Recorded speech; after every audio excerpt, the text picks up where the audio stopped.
You're listening to the Sports Brothers podcast by Sam and Brian Dostal. Everything sports, all the time.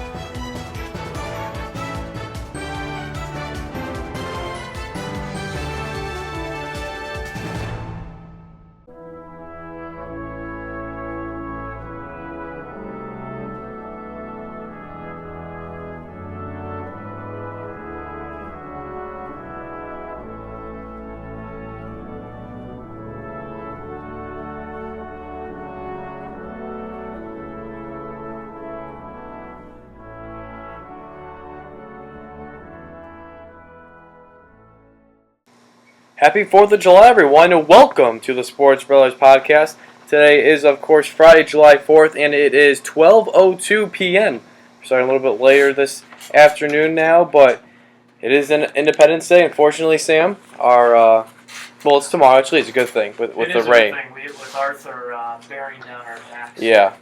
Did you have the Arthur theme song? Is there open today? No, I had America the Beautiful by the Boston Pops. Okay. More fitting. Fair enough. More fitting. If it wasn't the 4th of July, I tell you, you dropped the ball on that one, but you didn't. All right, so again, our family celebration will be July 5th, which is good. Looking forward to some volleyball, hot dogs, hamburgers, croquet. Not water balloons, though. I hope not. But I told you, last year there were 500 water balloons, and it didn't end well because the kids from the neighbors next door came over. Yep. But I'm bringing a change this year.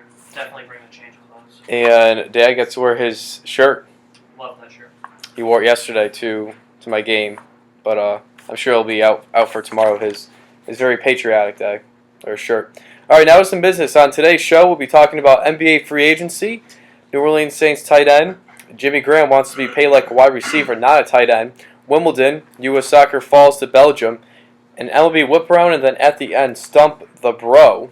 So we're going to start with NBA free agency, and one of the big names, Kyle Lowry, Sam. He re-signed with the Toronto Raptors for 4 years, $48 million, and this is a huge signing for the Raptors. A guy that was really, I was hearing he wasn't going to re-sign. He wanted to go elsewhere, but he stays in Toronto, and after 48-win season last year for the Raptors, it's big to have him back. It is, because he was their go-to guy. He was the guy that had the ball in his hands, taking the big shots down the stretch for this Toronto team. And this is a Toronto team that's young. They got some young talent. They're certainly trending in the right direction. They were an underdog in that series against Brooklyn in the first round this year, and they nearly pulled off the upset. It's a little strange to say an upset in a 3-6 game, but the experience of Brooklyn, I think, is what pulled them over the edge against Toronto in that series. And with Kyle Lowry coming back, this is going to be a Toronto team that's going to be 1 year more mature, 1 year more experienced, and just that much more difficult for the other teams in the East. I think they're a team that they're not going to win the East, but they're certainly moving in the right direction. One reason to concern, though, Kyle Lowry does have those bulky knees. They've affected him at times throughout his career, so we'll see how healthy he can stay. But a good move by Toronto, re-upping him, and it's really going to help them continue to move in the right direction. Because you mentioned some other teams wanting him. Miami wanted him. That's yep. one team that wanted him. I think what Miami lacked this year was, of course, they had LeBron James, Chris Bosh, Dwayne Wade, but they didn't have that toughness at the point guard position. They had the toughness down low with Chris Anderson, but no one out at the point guard position who was going to go and play that ball hawking defense and just be that gritty guy to mix in with the rest of the team. Avery Bradley, 4 years, $32 million to stay with Boston with the Celtics. Do you think, Sam, the Celtics paid him too much, barring all of his injuries in the past? No, I don't. I think Avery Bradley's still a young guy. They've moved him more to the shooting guard position, and he's played better. He's scored better at the two-guard spot. Still has to work on his jumper, but it's part of this movement, the Celtics trying to go young, keeping the younger players around, and I think this is another blow for the chances of keeping Rajon Rondo around for too much longer. Yeah, that's a guy we haven't really talked about, Rajon Rondo. He is under contract for this upcoming season, and then will be free agent next season, so he'll be the big one in the 2015 offseason. But Avery Bradley, as you mentioned, Sam, 23 years old, now a four-year deal, so he'll be 27 when this deal is over. And he averaged 14 points a game last year for the C's. And really, I mean, you mentioned the shooting guard position. He's really athletic. He is. Athletic. Very good defensive player, too. when he's a very good on-ball defender, and with James Young coming to Boston, you maybe not this year because Rondo's gonna be there, but maybe the following year you'll see Avery Bradley running the point for the Celtics. I don't know. He's not as good when he runs the point. He's someone that I think they feel more comfortable off the ball. So we'll have to see what happens as far as him. But he's a versatile guard for sure, and I think it's a smart move by the Celtics to keep him around for the next 4 years. C.J. Miles moves from Cleveland to Indiana as he signs a 4-year, $18 million with the Pacers. What does this mean for Lance Stevenson? Well, I think we've already known that Lance Stevenson could be on his way out. Very, obviously, high-energy player, but at times can be a bit of an issue to the locker room. And he's going to demand a lot of money. This is a guy who got snubbed from the All-Star team this past year, should have been an All-Star after the numbers he put up in the first half of the season. But I think he's going to move on because Indiana is not going to give him the money he wants, and I think this is Indiana starting to patch over what Lance Stevenson brought to the floor. Not to get too off topic, the Pacers need to do something about this point guard position. Yeah, they do. They do. They had Lance Stevenson, who is a playmaker, running the point a lot this season. He ran the point almost exclusively during their playoff run with George Hill playing off the ball. George Hill had been their point guard, but he's shown he can't get it done from the point guard spot. So they got to do something in that point guard position because they have talented guys on the wing who can score. I think Paul George, a really good scorer, but they have to do a lot of it on their own because there's no one creating at the point for them to work to get open shots for them. And I do think C.J. Miles could be a good fit. He averaged a little over 9 points his last 2 seasons with the Cavaliers. And for him to come over to Indiana, I also think it's a good PR move. I think he's a better locker room guy than Stevenson, maybe. Stevenson, of course, having some trouble in the locker room, especially in the beginning of the postseason for the Pacers. Former UConn center Ben Gordon signs a 2-year, $9 million deal with the Orlando Magic. Sam, I really like this move for Orlando because Ben Gordon being a guard, being a veteran that's going to come off the bench, but he's there more in 2 years. He's there more to kind of mentor Victor Oladipo, the second year out of Indiana, and Alfred Payton, who they just drafted. Yeah, obviously Ben Gordon had a very successful career in the NBA. Was the 6th man of the year during his time with the Chicago Bulls. A guy who can really fill it up quickly, coming off the bench, which he did for most of his career. And I think he's going to be one of those guys who's going to be very good for Oladipo and Payton. He's been through the fire. He's played in the playoffs. He's played for bad teams. So he knows what it takes to be an effective guard in this league. And we just saw a former UConn guard be very successful in this mentoring role, and it turned him into a very successful head coach in just 2 years, Kevin Ollie. So we'll see what this brings for Ben Gordon, a guy who still can play a little bit, though. Yeah, he can come off the bench, and he's a sharpshooter, a guy who hits the three. Still in his young 30s. Yeah. So I think it's a good fit in Orlando for Ben Gordon. Washington Wizards, big move here. They re-signed. Love this move. Yeah, Marcin Gortat, 5 years, $60 million, and much like the Raptors and signed Lowry, it was a high priority for the Wizards to re-sign Gortat, a guy that averaged almost a double-double last year and was a huge part of their playoff team last year. Of course, they beat the Bulls in the second round, but then fell to the Pacers in the second round. Series they could have won. Series that they could have won, yes, certainly. And Gortat locked up for 5 years, so he's here for a while in Washington. Yeah, he is, and he's still in his prime, just 30 years old now, so he's going to be 35 by the time this contract comes to an end. And he was well above his career numbers last year. His career numbers are nearly 9.5 points per game and 7.5 rebounds, and just under a block and a half. All those numbers were way up last year, and I think he played behind Dwight Howard in Orlando, and a lot of teams wanted to trade for him there. And he's just been very successful once he became a starter in the NBA. And Washington's doing some good things over there. They have a very good young backcourt in Bradley Beal and John Wall. They have Nene down low, and they got Gortat now to go with them.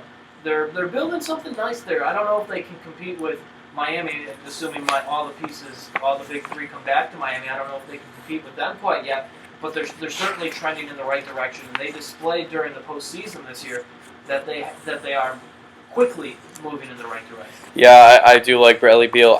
Otto Porter. Yeah, it'll be interesting to see what he does. He didn't play all that much this past year, but the number 3 overall pick in the draft, in the 2013 draft, a guy who is a good scorer. He's long, he's versatile.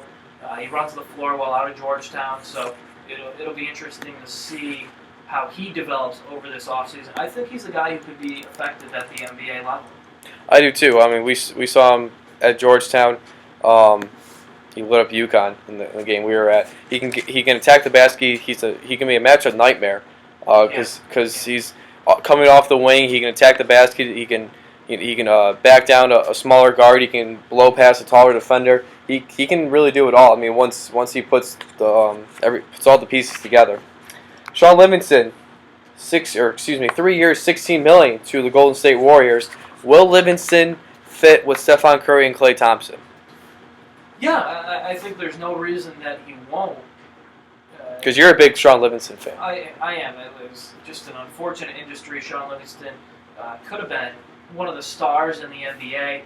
He came in out of high school, and he had a really good first year or so, and then he just completely blew up his knee. I mean, he tore everything possible in his knee. It's been a long road back for him, and he's finally starting to grab a foothold. I mean, he was a freak, 6'7", can handle the ball. He was really one of the first guys that you saw come in at that size, 6'7", taller size, that could do the things with the basketball that we're starting to see more and more players do. And, I think he's probably going to come off the bench, and he's going to be a very nice fit, adding depth to this Golden State team, which is something that they need. This is going to be about his... And it could also be, you've heard Klay Thompson floated around in the rumors for Kevin Love, moving Klay Thompson for Kevin Love. So if that deal comes to fruition, you can see Sean Livingston maybe move into the point guard position and push Curry off the ball a little Curry off the ball, wow. That would be dangerous, lethal for other teams. Dirk Nowitzki, he re-signed with the Dallas Mavericks yesterday, 3 years, $30 million. And Sam, he took less money. He's actually making less money this year than he did last year, as he's trying to free some cap space up for the Mavericks to sign other players. And that other player is Carmelo Anthony specifically. He was there visiting Dallas earlier this week during his Carmelo visit, travel the nation tour that included Houston, Los Angeles, and Chicago. And it's you've never heard Dirk have a contract dispute. We talked about it a couple weeks ago about how we've never heard Tim Duncan, Tony Parker, Manu Ginobili, guys like that on the Spurs have any sort of contract dispute. They just take their deal and they move on. That's been the same case with Dirk. Right now Dirk's realizing, I've made my money. I have my one ring, and I want to try and win some more. So he's doing what it takes while he's still a very effective player to try to get himself in the position to win some more rings. I think it might take a little more than Carmelo Anthony, though, for Dallas to get over that hump. They took San Antonio to 7 games, but still a very deep Western Conference, tough conference to work your way up in. And lastly, Patty Mills, he re-signed to the San Antonio Spurs, $12 million over 4 years. However, sadly, Mills is going to be out to at least March, it sounds like, as of right now, due to some shoulder surgery. But Sam, that didn't affect him behind the arc during the NBA Finals. It certainly did not affect him beyond the arc during the NBA Finals. And this is there was some speculation that Patty Mills might move on and want to become a starter guard for another team. But 4 years, $12 million, still making. You can certainly live on 4 years, $12 million, and he's in a great spot. You're on a great team in a system that really plays to your. That's the thing about the Spurs. These guys are put in a position where they can pretty much only succeed, right? I mean, Patty Mills comes in and he knows his role is to knock down the three-pointer, knock down the open jumper, and he's put in during situations where he can thrive on that. And I think it's a good move by Patty Mills to take that deal to San Antonio. Speaking of the Spurs, how about the rumors that Paul Gasol might end up in San Antonio? And, you got Tiago Splitter, who plays down low, and he's been great for them. But if you can bring in a guy like Paul Gasol, who loves to move the basketball, he does so many things that the Spurs... A pass-first big. He's a pass-first, exactly. He does so many things that the Spurs like to do that I think he would be a perfect fit. Absolutely perfect fit in that Spurs system. You mentioned Carmelo Anthony and his tour in the last few days. the Knicks. They offered him a 5-year, $129 million max contract yesterday. It's still up in the air, obviously, where he's going to go. I mean, with the Lakers, I think they're going to offer him a max contract as well. Right now, Sam, I think he's going to end up in Houston. I'm here in Chicago, but to me, I just think defensively, he's not good enough. I mean, Tom Thibodeau, obviously, is a defensive team, and we saw in the Wizards series where the scores were in the high 70s, low 80s, pretty much for the entire time. And and Thibodeau, he likes to log a lot of minutes on his starters, but I just think Houston is a better spot. Houston, but the thing with Houston is, you got James Harden, who loves his touches. You got Dwight Howard, who for some reason loves his touches, even though he's not that great offensively. And then, of course, Carmelo Anthony loves his touches. So it's going to be a lot of one-on-one basketball. Not sure how they mesh together. It depends. Yeah, I mean, mesh. I was going to use that word. Well, Chicago, he can learn to play defense, and not only that. Paul Pierce, he was a guy who didn't necessarily play all that much defense throughout his early years with the Celtics, but when Kevin Garnett came over and the influence of Kevin Garnett, Paul Pierce turned into a pretty good defender. Okay, I mean, all right. Obviously, the next kind of big three in the NBA outside of Wade, Bosh, and LeBron would be Harden, Howard, and Carmelo. So I don't know. I mean, again, and really, what's kind of fun about this whole thing is we don't know where he's going right now. I mean, there hasn't been any breaking news of he's going to Los Angeles or breaking news he's going to say New York. It's still all up in the air. It certainly is. I mean, you just listen to everybody, whether it be ESPN, CBS, whoever you're listening to. No one knows. No one has any idea where these guys are going to end up. No, which is the fun part about this. Yeah, without a doubt. Paul Pierce, will he sign with the Los Angeles Clippers? I think it would make sense. Well, the Clippers are looking for a sign and trade. The Nets front office has said they're not interested in that. Oh, okay. So it's not looking like the Paul Pierce to Los Angeles is going to happen. Los Angeles Clippers is going to happen right now. It would be great for Los Angeles because they need another piece on the wing. And they need another guy. Paul Pierce can't play the same minutes, isn't the same player he was. We saw that, especially this year, I thought. He seemed to slow down towards the end of the season. Actually spent the end of playoff game on the bench this year for Brooklyn. Not all of them. There was one game where he had like 12 points in the fourth quarter, something like that. Yeah, but there was times also where he sat out the fourth quarter in crucial situations where you would never imagine a healthy Paul Pierce or a non-fouled out Paul Pierce to be sitting on the bench. But he would certainly add a level of veteran leadership to that team, and he would be a nice fit for that Los Angeles Clippers. All right, so now before we move on to Jimmy Graham, for all of you listeners out there, it's very tough for you to be involved into our recorded podcast. So if you have any suggestions about what we should talk on the show, please let us know. Tweet at us. If you want to put your opinion in, if you hear us talk about anything on our show, tweet at us your opinion, and we'll give you a shout out on our next podcast about it. And just trying to get our audience in as much as possible. It's tough. Can I get a thought out? Yep. I would say this at the very beginning of the podcast. Okay. All right. That's true. In the end. All right. So there's our first thought. So, thanks. All right. So Jimmy Graham, the New Orleans tight end, wants to be tagged as a franchise player as a wide receiver instead of his real position tight end. Sam, what do you think about this move? I was surprised it took so long. He's always been listed as a tight end. He winds up in blocking formation often. Obviously, he does split out as a wide receiver, but he's always fit the tight end position. I mean, he doesn't do anything different from other receiving tight ends in the past. Well, it's because of his production. Well, I know, but but Rob Gronkowski hasn't been healthy, but he was a guy who lines up split out, and when healthy, Gronkowski, what does he have? He has the record for most touchdown catches by a tight end in the season. Yeah, I think so. So, See, I was texting my friend from Eastern, Damon Gray, last night. He's a Patriots fan, and I'm sure he'll be listening to this segment of the show. But what he was saying was, he was using Gronkowski versus Aaron Dobson. He was saying that Gronkowski deserves more money than Aaron Dobson, more than Aaron Dobson. And that's what I was saying.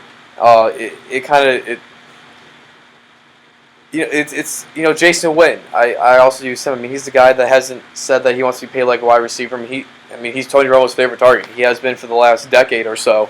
Exactly. There's other tight ends that put up similar numbers to Jimmy Graham in catches, yards, touchdowns, and they haven't said anything about it. The big difference with the pay is $7.05 million a year as a tight end, and up to $12.3 million a year for salary, which is a huge difference. Maybe they have to think about inventing a new position where you go in the middle. I guess because Jimmy Graham, he is a tight end, but he does split out into wide receiver formation a lot, and so do these other guys, Gronkowski, Jason Witten. These guys do split out into wide receiver spots, and I think you're going to see that more and more as we move forward. Because offenses are changing. Right, because of the way the offense is changing. I think there has to be a new, a sort of hybrid position where you get a middle ground in money. You don't get the 7. It's not the $7 million. It's not the $12 million. It's the 9. It's a $9.5 million. I could agree with that. I could like go with that. A happy median for both sides. I could go with that. Because the game's always evolving. It used to be you hardly passed the ball, you only ran the ball. Now sports change. I could go with that. I agree. Good. Yeah, we can agree with that. All right, so plus Jimmy Graham says he's a tight end on his Twitter page. Oops. Yeah. Yeah, your list is tight end. I think you should pay the tight end. I like that hybrid thing. I do like that.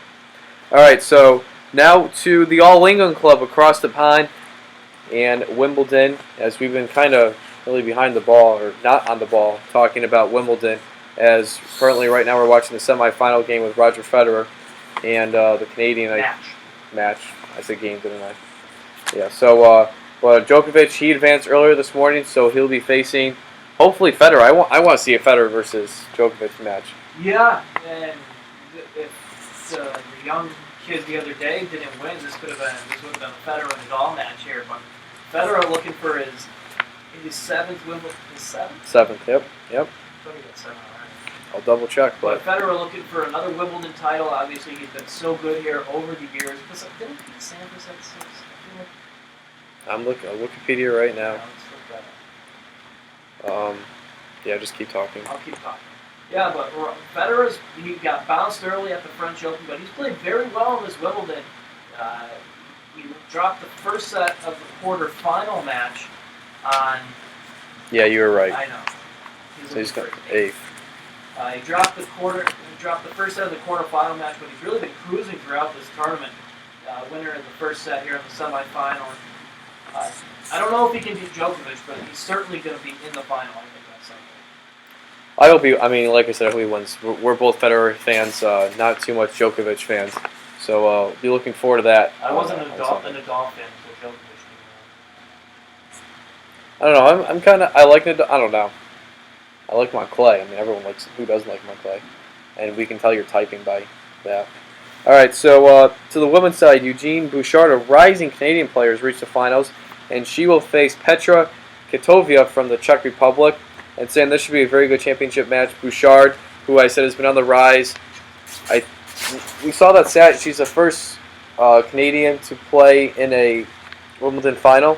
We're not sure if that's men's or women's, but good for her either way. Yeah, she's been knocking on the door. She was in the semifinals at Roland Garros. She made a run at the Australian Open in January, so she's been right there. And she certainly seems to be that new wave of talent to the women's game. And I think she's been playing the best out of anyone in the women's draw. And I would agree. I think she's gonna get it done. She was very business. Did you watch the end of the match yesterday? No. Well, when she won the match, she was so businesslike. Like she had been there before. She didn't jump up and down. She just kind of, you knew she was happy that she had accomplished it. But this is someone who has reached the latter stages of majors the last 3 times. So she's been there. She's wanted more. She got over the hump. She was very businesslike, and she's already focused and ready to go for the match tomorrow morning. I'm sure she's looking forward to that. All right, you are listening to the Sports Brothers podcast. You can listen to our show or our past shows off our website, thesportsbrothersblog.wordpress.com, or you can listen to them off our Twitter page at Sport Brothers. And today, same obviously being the 4th of July, it's also the Nathan hot dog eating contest with Joey Chestnut. To shake your head. I mean, 2 o'clock Eastern time. Hey, we can watch it. It's an hour and a half from now. Joey Chestnut, the 6-time defending champ. I'm not sure if you saw these stats yet, Sam. That's on the outline. But on Joey Chestnut's last 6 4th of Julys, he has eaten 378 hot dogs for an average of 63 a year. Have you eaten anything of 378 in your life? Probably. I probably had 378 chocolate chip cookies. Probably. 378 bowls of ice cream. I'm sure I have. Probably. But this thing, that's over 1 a day for the hot dogs. It's over the average over 1 day. That's unreal. All right, so U.S. World Cup Soccer came to a depressing, heartbreaking end last Tuesday when the U.S. men's national soccer team fell to Belgium 2-1 in extra time, and it was really, like I said, it was a heartbreaker. But let's not forget about Tim Howard, who had the game of his life. The man had 16 saves, which is the most out of any goalie in the last 50 years, and he was just absolutely phenomenal at goal. I mentioned the 16 saves. Just really, Sam, I mean, he was on top of everything. He stood on his head, as they like to say.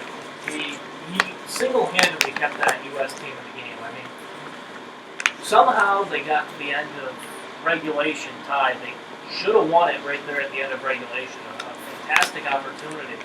Didn't find the back of the net. And then the floodgates opened up a little bit in the first 15 minutes of extra time with Belgium scoring 2 goals. But this is a game that could have been 4-0 in regular time. It really could have. I mean, he made some fantastic saves. The back line, which was a concern throughout the entire tournament for the U.S. team, didn't perform well. And that's the thing. I mean, everyone's talking about how great Tim Howard was, but I mean, that just shows how bad the defense is for the U.S.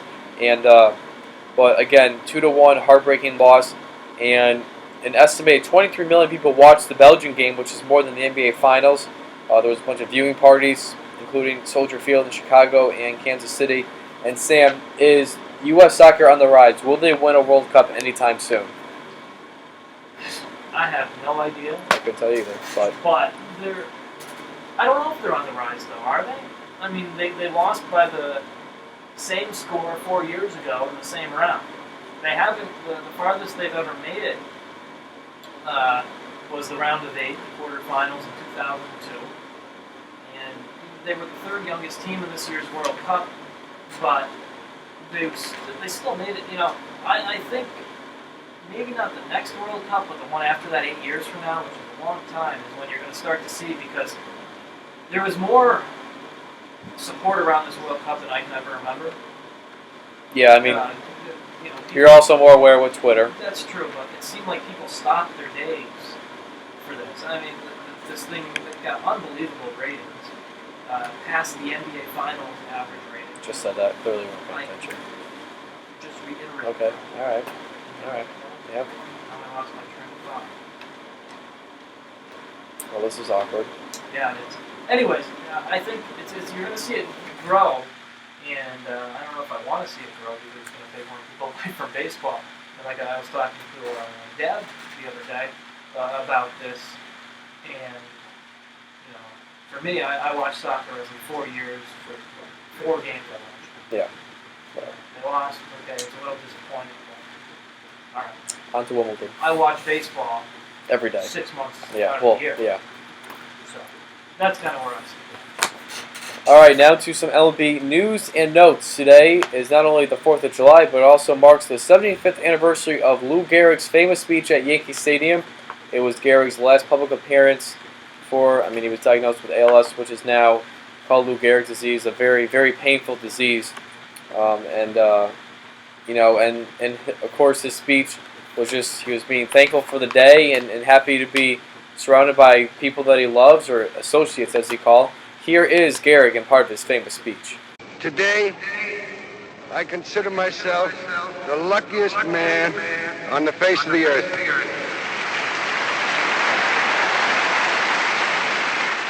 That I might have been given a bad break, but I've got an awful lot to live for. Sam Gehrig, one of the best players of all time. He's obviously in the Hall of Fame, one of the best hitters of all time. He played in what was the record until Cal Ripken Jr. He played in 2,130 consecutive games in a row, a 6-time World Series champion. I mean, this guy did it on the field, and he was just a great guy off the field as well. Yeah, it was just a really unfortunate thing that happened, one of the all-time greats. That unfortunately, he was remembered for this. He's remembered for the speech and the Lou Gehrig disease. More than his play. More than his play, and he was just a fantastic player. I mean, he's the best first baseman of all time, still to this day. He hit 340, 2,721 hits, and 493 home runs. And you can keep going on and on with the stats. But I mean, yeah, as you mentioned, Sam, people talk about the speech and the disease more than his playing days.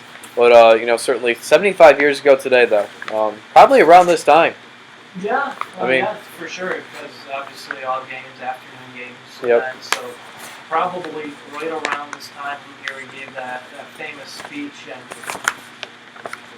it's one of the more, I think, ironic deaths, you could say, because known as the Iron Horse, and obviously and played all those consecutive games, had the record for all those years until Cal Ripken broke it, and for a guy to be that much of a, well, just to be able to run out there every day for 2,130 consecutive games, and then just to have your body give out on you like that, it's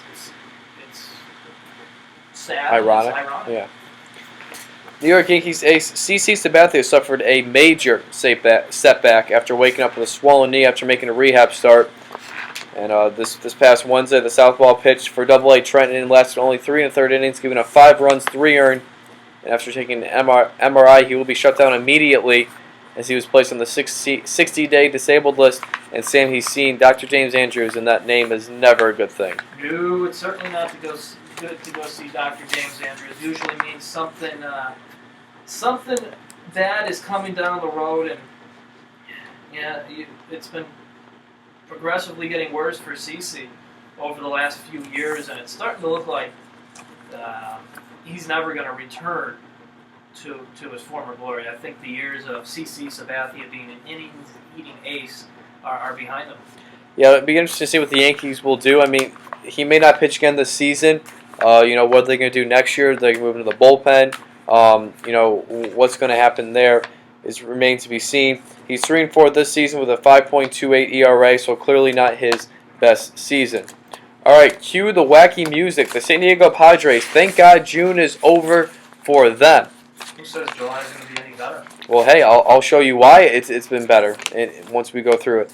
The Padres, they had a June to forget as they had a woeful 171 batting average as a team, and that's the lowest in the live ball era since 1920. They did go 10-17 during this month, despite the pitching staff doing their job, posting a 3.39 ERA. But when you only have 2 guys, Sam, that are hitting over 245, and one of them's a pitcher, that's not good. That's not good. Tyson Ross was 2 for 7, hit 286 over June, the starting pitcher, and outfielder Jake Gobert 4 of 13, 308, and just some of the ugly numbers now. Carlos Quentin 5 for 59, hit 085. Everett Cabrera 133, that's good for 13 for 90. But the Padres are on a 4-game winning streak and are 9.5 games out of the NL West. And seeing the reason why I said why July could be better, because I did a little more research, did a little math, and yes, this math is correct. In the first 2 games in July, the Padres are hitting 343 and had a season high in hits, 16 on July 1st. So maybe it was just literally the flip of the calendar, and July, they're hitting. There you go. Off and run. Watch out for them Padres. Watch out for the Padres. All right, and lastly, before we do Stump the Bro, there was a replay call that has everyone talking Major League Baseball last night between the Blue Jays and the Oakland A's, where, not sure if everyone saw it, but it was top of the second inning, base loaded, 1 out, ground ball to first base, and A's first baseman Nate Freeman fired the ball to the plate to get the force out, and the umpire called him out, so nothing happened. So it was no score, 2 outs. But John Gibbons, the Blue Jays manager, comes out and says that Freeman tags the base runner. So, Well, Freeman, which he didn't say, Freeman made an attempt to tag the base runner. okay, but well, he did. He did tag him. He made an attempt to tag Yeah. him. And we continue. Okay, so. Which is what brought Gibbons out of the dugout. Okay, all right. So then Gibbons, he came out the dugout and said, he tagged him. So therefore, the play at the plate should be a tagged play, not a forced play. So the umpires went to the replay. I was gonna say the monitor to the replay, and they reversed the call. So now the Blue Jays are up 1-0, and the A's are I'm not sure. I'm not sure if I like. You can change that. You can change a call for an out for a run. I mean, this obviously it's the first year of the instant replay. It's kind of this is kind of a sticky area for me. It definitely is, because the catcher Norris obviously would have had the base runner if the umpire had made the out call. Yeah, that's. But the base umpire didn't make any indication that the tag was made, so I don't think you can go and you can reverse this. I don't either. Bob Melvin. I mean, that's what he was saying. He was saying again, like you said, if the first base umpire said he was out, then he would have tagged him. Right, because it changes the whole complexion of the play. You can't just. What you'd have to do almost is replay it. Kind of, yeah. Like wiffle ball in the backyard. All right, replay. We missed that. That's almost what you'd have to do, because, and I don't mean replay it like watch it again. I mean replay the play. Yeah. And because it's just, how can the player, the catcher, be expected to make a tag when there's no outcome? Because it's almost like half the play is right and half of it's wrong with this, and that's where it messed up the A's. The A's, they played the rest of the game. The rest of the game was played under protest. The A's did win. Sonny Gray 7 innings, 1 run. That was the only run he gave up.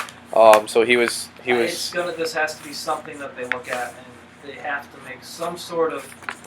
They have to do something about it, because it's going to happen again. Yeah, something similar. I mean, maybe tagging a base or something like that. I mean, something similar. Yeah. I don't know. I mean, so hopefully they change that up. All right, now it's time for our favorite time of the show. It's time to stump the bro.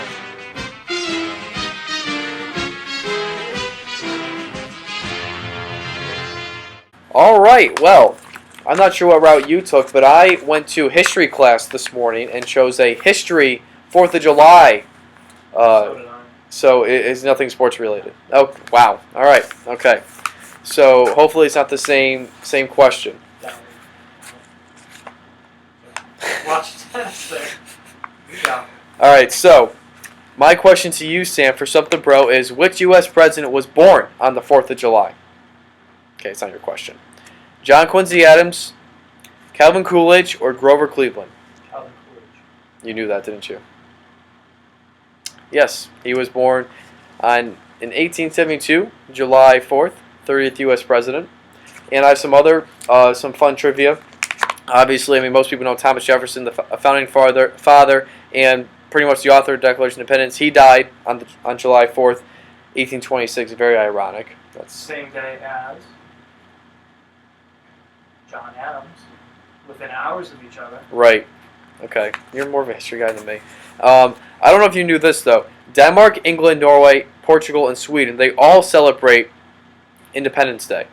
The Danes and Norwegians celebrate because thousands emigrated to the U.S. during the early 1900s, while England, Portugal, and Sweden all hold celebrations near U.S. military bases. They celebrate our 4th of July? Yeah.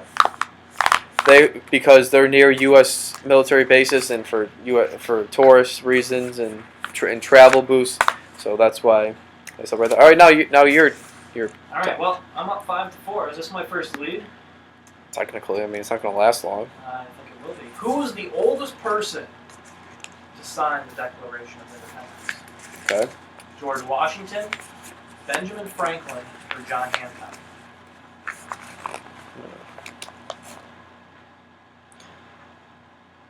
John Hancock, Benjamin Franklin, or George Washington? I'm going to go Big Ben. Yeah. Haha, I told you Lee wouldn't last A long. little bit of a trick question. George Washington never signed. I didn't think he did. And John Hancock was the president of Congress. 8 people who voted on independence, they actually never signed the Declaration. All right, so we went to history class, and there's your 4th of July trivia. So that's going to do it for us today. Thank you for listening to the Sports Brothers podcast. And as I mentioned, you can listen to our current shows, past shows off our website, thesportsbrothersblog.wordpress.com. And now that I'm done outlining the show, I will finish my article for the Plainville Citizen, as I am working hard on my J.C. Curran article. So I'll be sending that to you later today, Nate Brown. And other than that, have a happy 4th of July, everyone.